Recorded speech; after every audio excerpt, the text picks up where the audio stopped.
தீயோரை கண்டால் இருக்கின்ற நீதியவன். அபவாதம் செய்யும் தீயோரை கண்டால் இருக்கின்ற நீதியவன். ஜெயராமா என்னும் ஒரு வார்த்தை சொன்னால் வணங்கி பணிகின்ற தொண்டன், வணங்கி பணிகின்ற தொண்டன்.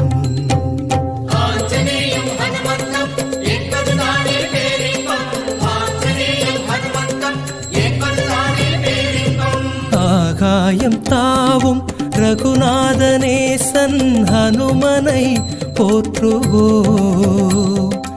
அஞ்சாத நெஞ்சம் தருகின்ற நாதன் அடியினை பாடுவோ.